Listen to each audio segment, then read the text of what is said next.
back to Orchid Time. Today I'd like to share with you the orchids I have in bloom here at the end of January. This is fairly unprecedented. I have never had January blooms before. Generally things are in spike, but don't bloom until late February or even March. But here for the first time I do have January blooms, and I'd like to show them off. We begin with this glorious paphiopedilum here before you. This is Paphiopedilum Hsinying Carlos Dark Knight by Hsinying Leopard. It is a Maudier type hybrid with mottled leaves.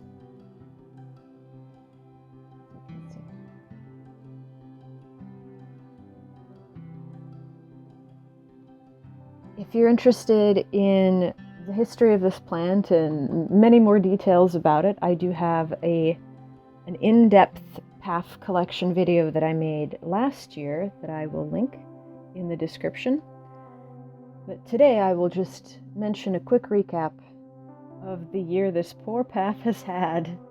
As you can see, it is producing 2 flowers for me this year, one currently open. And this flower has been open for at least a week and a half now. Like I said, this has never bloomed this early for me before. Normally, the first flower reaches this stage of being open mid-March at the earliest, usually late March. And this time, not only is it blooming earlier than usual, it is also producing a second bud. It does normally produce 2 buds on one spike. Last year it just produced 1 flower, and that flower was much bigger than usual. If I can, I'm going to put a side-by-side so that you can see very quickly. Here is my hand next to the flower this year. And then you can see last year it was quite a bit bigger. It seems to be a trade-off. Either I get 1 enormous flower or I get 2 flowers that are slightly smaller. However, this year I wasn't even expecting this much. I wasn't expecting any flowers at all because, as I started saying, this Paph had a very rough season. It went outside in the summer for the first time, where it immediately caught multiple bacterial infections. I made a video about that I have not yet posted. If I do, it will be linked in the description also when that goes up. But essentially, I wound up having to remove, and you can see the remnants of some of the brown leaf spotting from one of the infections. This seems to have stopped progressing, so it seems to be under control. Although I will resume treating in spring once I can. I don't like to spray inside. So once the plant can go outdoors for spraying, I will restart treating just to be safe. But as you can see, we are down to 3 fans, and then 1 fan has 1 leaf left back there. This fan is down to 1 leaf. And 2 of its oldest fans lost their leaves entirely. I was forced to remove them because of how badly infected they were. And the new growths that it produced were quite stunted as a result of the stress it was under outside, both from fighting off multiple infections and also because my environment, it turns out, is much too hot in July and August for Paphs to be outdoors. So, given the stress from the infection and how stunted the new growths were that were produced while it was outside, I did not think the plant would have enough energy to bloom, and yet it still did. This is not the best flower it's ever produced, but it is still stunning.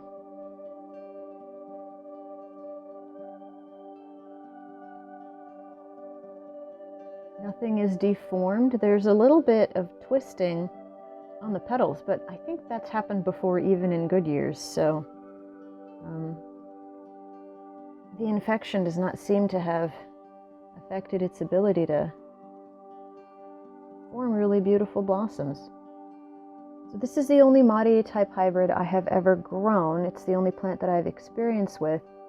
But based on how well this guy performs, I would really recommend Madi type hybrid paphiopedilums to anyone looking to try out a paph for the first time. They perform and they are adaptable. Obviously, if you stress them too much, they can get sick, as I learned last summer. But despite that, we have this beautiful flower. So I highly recommend Madi type paphs. And this one, especially if you can find it, because it is fantastic. This paph takes standard mottled leaf paphiopedilum care. I won't go into detail here, but if you're interested in how I take care of my mottled leaf paphs when I'm not roasting them outside in the summer, I will again link the general paph intro video I made earlier. At the end of it, it has chapters, and at the end of it I go over my care routine for paphs. They're very easy care, very adaptable, and relatively low light orchids that I think would do well in any home. And you can also always find a brief summary of my care routine for the plants featured in a video in the description. It doesn't go into a lot of detail, but it gives you the essentials if you are interested. And now for the blooms that I am most excited to share with you.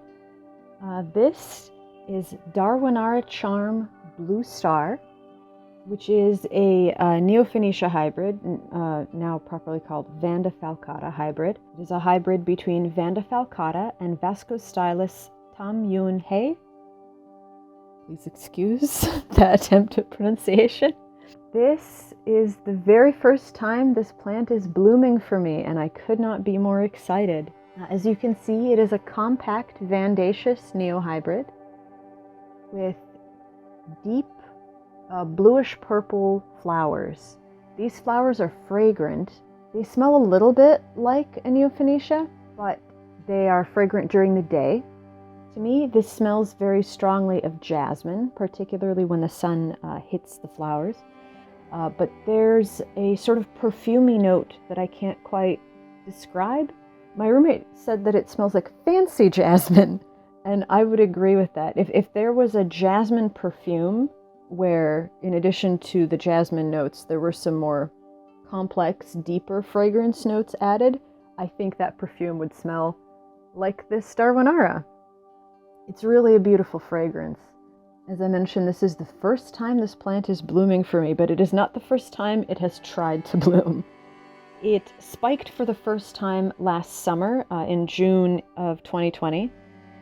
I can turn it to show you its very sad previous bloom attempts. You can see there are two dried spikes there. So it first attempted to spike in June of 2020. But unfortunately, I got sick just at the wrong time and missed a couple of waterings during a heat wave, and it abandoned the spike. It dried up, which was very disappointing because I'd waited a year to see it bloom. It tried to spike again in October of 2020, and everything was going well. By this point, the plant was on a windowsill. And normally, especially in October, the windowsill does not get particularly cold overnight, and it was not even a particularly cold night that night, but I guess it was just too chilly on the windowsill for a spike, and so it blasted again and dried up.